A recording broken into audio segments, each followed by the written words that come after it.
Bismillahirrahmanirrahim. Assalamualaikum warahmatullahi wabarakatuh. Perkenalkan, nama Safi Bisartika dengan NIM 191420975. Saya dari program studi Pendidikan Biologi Fakultas Keguruan dan Ilmu Pendidikan di Universitas 19 November Kolaka. Baiklah, adapun tujuan saya membuat video kali ini yaitu untuk memenuhi tugas dari mata kuliah Fisiologi Tumbuhan yang diampuh oleh Ibu dosen Maretik SP MSI. Baiklah, nanti di dalam video ini saya akan menjelaskan materi tentang hormon. Nah, jadi di sini saya akan menjelaskan hormon pada tumbuhan. Jadi, yang pertama-tama yaitu definisi dari hormon pada tumbuhan itu sendiri. Nah, di mana jadi hormon tumbuhan atau fitohormon ini dia adalah sekumpulan senyawa organik bukan unsur hara atau nutrien, baik yang terbentuk secara alami maupun oleh manusia, di mana di dalamnya itu kadarnya sangat kecil, mampu mendorong, menghambat atau mengubah pertumbuhan, perkembangan dan pergerakan atau taksis tumbuhan atau kadar kecil, di mana kadar kecil yang dimaksud ini adalah berada pada kisaran 1 milimol liter sampai pada mikromol per liter. Nah, jadi hormon ini dia merupakan zat pengatur tumbuh, yaitu molekul organik yang dihasilkan oleh satu bagian tumbuhan dan ditransportasikan ke bagian yang lain yang dipengaruhinya. Di mana hormon pada tumbuhan ini dia yaitu sekumpulan senyawa organik bukan hara seperti yang dijelaskan pertama tadi ya. Kemudian selanjutnya masuk pada definisi. Nah, definisi umum dari hormon itu sendiri. Nah, jadi hormon itu dia adalah zat kimia yang terbentuk dalam satu organ atau bagian tubuh dan dibawa dalam darah ke organ atau bagian di mana mereka ini menghasilkan efek fungsional. Nah, hormon ini dia membawa pesan dari kelenjar kepada sel-sel untuk mempertahankan tingkat bahan kimia dalam aliran darah yang mempunyai homeositas. Jadi dia itu tergantung pada efeknya masing-masing, di mana hormon ini dapat mengubah aktivitas fungsional dan kadang-kadang struktural satu atau beberapa organ atau jaringan. Nah, selanjutnya jadi hormon itu dia istilah berasal dari kata Yunani yaitu hormau, di mana hormau ini artinya menggairahkan atau membangkitkan.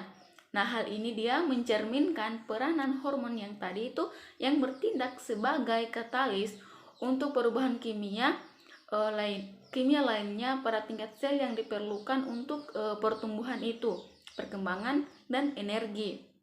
Nah, hormon ini dia itu beredar bebas dalam aliran darah. Dia ini menunggu untuk dikenali oleh sel target yang menjadi tujuan dari mereka. Nah, sel target ini dia memiliki reseptor yang hanya dapat diaktifkan dengan jenis hormon tertentu. Selain diaktifkan, sel itu tahu untuk memulai fungsi tertentu. Misalnya, dia mengaktifkan gen atau untuk memproduksi energi kembali. Nah, itulah tadi pengertian atau definisi dari hormon pada tumbuhan dan hormon secara umum itu sendiri. Kemudian kita masuk pada jenis-jenis hormon, di mana terdapat beberapa jenis-jenis hormon. Nah, jadi sini saya akan menjelaskan jenis-jenisnya itu satu persatu. Nah, kita masuk pada jenis hormon yang pertama, di mana jenis hormon yang pertama itu yaitu hormon auksin. Jadi hormon auksin ini dia dicirikan sebagai substansi yang merangsang pembelokan ke arah cahaya atau fotonastik pada biosit terhadap Coleoptile Heber atau Avena sativa pada suatu kisaran konsentrasi, di mana kebanyakan auksin ini dia alami memiliki gugus indol. Nah, auksin sintetik ini memiliki struktur yang berbeda-beda. Ada beberapa auksin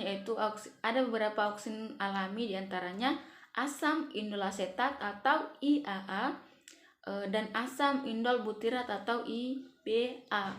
Nah, auksin sintetik atau dibuat oleh manusia banyak macamnya, yang umumnya dikenal adalah asam naflasentat atau NaA, kemudian ada asam beta novoxiasetat atau BNOA, kemudian ada asam 2,4 diklorofenoksiasetat atau selanjutnya, dan asam 4 klorofenoksiasetat, dan juga dikenal sebagai herbisida pada konsentrasi yang jauh lebih tinggi. Jadi hormon ini adalah hormon pertumbuhan yang pertama kali ditemukan oleh Firstwen. Jadi hormon auksin ini pertama kali ditemukan oleh ilmuwan yang bernama Firstwen pada tahun 1863 sampai dengan 1935. Nah, di tahun 1928 ialah ahli botani Belanda yang menyatakan bahwa tak mungkin terjadi suatu pertumbuhan tanpa adanya suatu zat yang tumbuh. Nah, masuk pada fungsi dari hormon auksin ini, di mana terdapat beberapa fungsi, yaitu yang pertama, dia ini berfungsi untuk merangsang perpanjangan sel. Kemudian yang kedua, dia merangsang suatu pembentukan bunga dan buah. Selanjutnya dia itu merangsang pemanjangan titik buah. Kemudian mempengaruhi pembengkokan pada batang.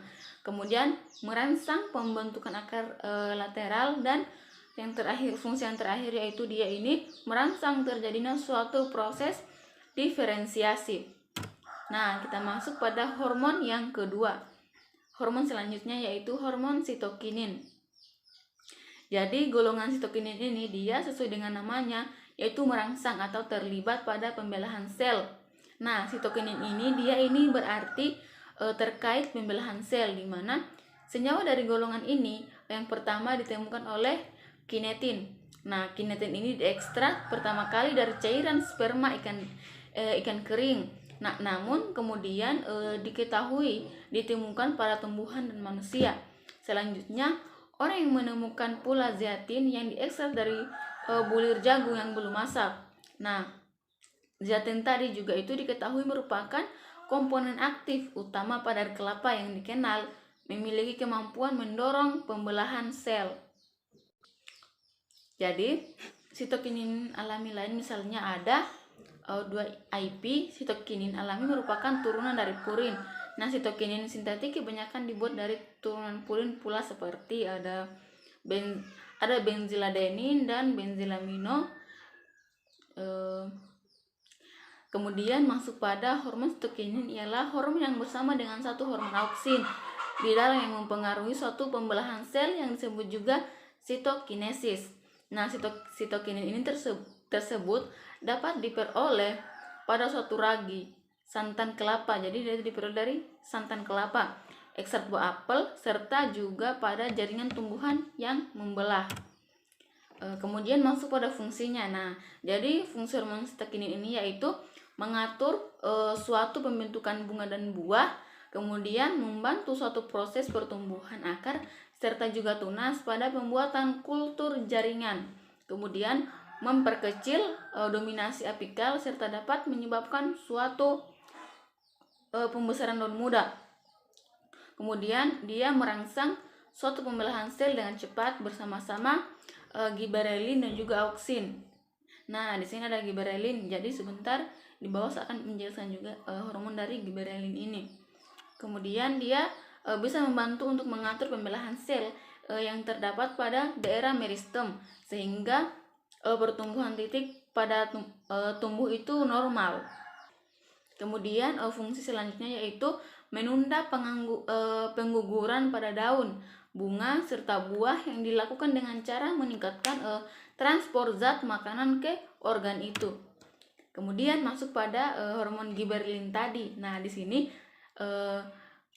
giberelin atau asam giberalat. Jadi golongan ini dia ini merupakan golongan yang secara struktur paling bermiripan dan diberi nama dengan nomor urut penemuan atau pembuatannya, di mana senyawa pertama yang ditemukan memiliki efek fisiologi adalah GA3 atau asam giberalat 3. Nah, GA3 ini dia merupakan substansi yang diketahui menyebabkan pertumbuhan membesar pada padi yang terserang fungi Gibberella fujikuroi. Nah, hormon gibberellin ini ialah zat yang didapat dari salah satu jenis jamur yang hidup sebagai suatu parasit pada tanaman padi di jagung. Jamur itu disebut dengan Gibberella fujikuroi. Nah, kemudian fungsi dari hormon gibberellin ini yaitu mempengaruhi pemanjangan dan juga pembelahan sel, mempengaruhi perkembangan embrio dan juga kecambah. Fungsi selanjutnya yaitu menghambat pembentukan biji. Kemudian dia mempengaruhi pemanjangan batang, kemudian mempengaruhi pertumbuhan dan juga perkembangan dari akar, daun, bunga, serta buah. Nah, kemudian masuk pada hormon etilena, di mana hormon etilena atau Athena ini merupakan satu-satunya zat pengatur tumbuh yang berwujud gas pada suatu dan tekanan ruang atau ambien. Selain itu, etilena ini tidak memiliki variasi bentuk lain, di mana peran senyawa ini sebagai perangsang pemasakan buah telah diketahui sejak lama, meskipun orang itu hanya tahu dari prakteknya tanpa mengetahui apa penyebabnya. Di mana pemeraman merupakan tindakan menaikkan konsentrasi etilena di sekitar jaringan buah untuk mempercepat pemasakan dari buah itu. Nah, kemudian pengarbitan. Pengarbitan adalah tindakan pembentukan asetilena atau etuna atau gas karbit yang di udara sebagian akan tereduksi oleh gas hidrogen menjadi etilena. Nah, hormon gas etilena ini dia adalah hormon yang dihasilkan dari buah yang sudah tua. Buah yang sudah tua itu juga bisa berwarna hijau tersebut disimpan dalam kantong tertutup, maka yang terjadi pada buah tersebut akan cepat masak.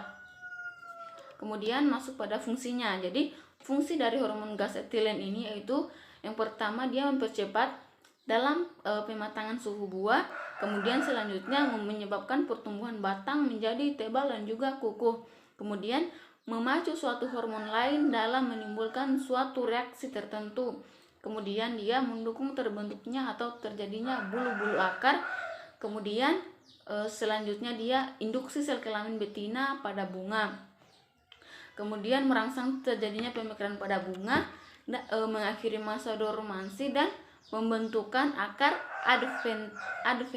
adventif. Nah, masuk pada selanjutnya yaitu asam absisat. Jadi asam absisat atau ABA ini merupakan kelompok fitohormon yang terkait dengan dormansi dan perontokan daun.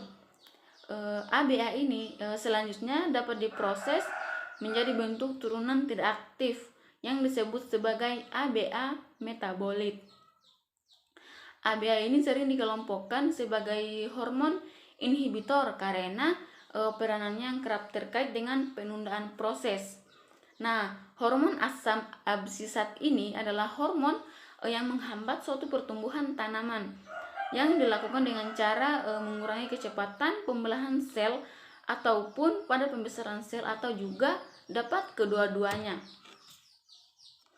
Kemudian masuk pada fungsi dari hormon asam absisat ini. Jadi fungsinya itu dia mengurangi kecepatan pembelahan dan pemanjangan di daerah titik tumbuh. Kemudian memacu pengguguran daun pada saat kemarau untuk mengurangi penguapan air. Kemudian membantu menutup stomata daun untuk mengurangi penguapan. Kemudian mengurangi kecepatan pembelahan dan pemanjangan sel, bahkan menghentikannya. Nah, kemudian selanjutnya memicu berbagai jenis sel tumbuh untuk menghasilkan gas etilen. Fungsi yang terakhir dia memacu dormansi biji agar tidak berkecambah. Nah, fungsi dari asam absisat ini pada peran fisiologis yaitu dia mempercepat absisi bagian tubuh yang menua seperti daun, buah, dan dormansi tunas. Kemudian menginduksi pengangkutan fotosintesis ke biji yang sedang berkembang dan mendorong sintesis protein simpanan. Kemudian mengatur penutupan dan pembukaan stomata terutama saat cekaman air. Nah, masuk pada hormon selanjutnya atau hormon yang terakhir, yaitu ada hormon kalin. Di mana hormon kalin ini ialah hormon yang dapat merangsang suatu pembentukan organ tubuh. Kalin tersebut dibedakan menjadi 4 macam organ tubuh dan fungsi yang berbeda-beda. Nah, fungsi hormon kalin dari 4 tadi yaitu yang pertama ada kaulokalin, di mana ia adalah hormon yang berfungsi dalam merangsang suatu proses pembentukan batang. Nah, yang kedua ada rizokalin, di mana ia adalah hormon yang berfungsi dalam merangsang suatu pembentukan akar. Nah, hormon yang ketiga ada filokalin, ialah hormon yang berfungsi untuk merangsang dalam suatu pembentukan daun. Nah, hormon yang keempat dia adalah hormon antokalin, di mana ia adalah hormon yang berfungsi untuk merangsang suatu pembentukan bunga. Nah, itulah tadi jenis-jenis hormon serta fungsinya masing-masing. Nah, selanjutnya kita masuk pada fungsi dari hormon pada tumbuhan itu sendiri, di mana fungsi hormon pada tumbuhan yaitu hormon ini berfungsi untuk mempengaruhi pertambahan panjang batang, pertumbuhan, diferensiasi, dan percabangan akar. Kemudian fungsi yang kedua yaitu mempengaruhi pertumbuhan dan diferensiasi akar, mendorong pembelahan sel dan pertumbuhan secara umum, mendorong perkecambahan dan menunda penuaan. Fungsi yang ketiga yaitu mendorong perkecambahan biji, perkembangan kuncup, pemanjangan batang dan pertumbuhan daun, mendorong pembungaan dan perkembangan buah, mempengaruhi pertumbuhan dan diferensiasi akar.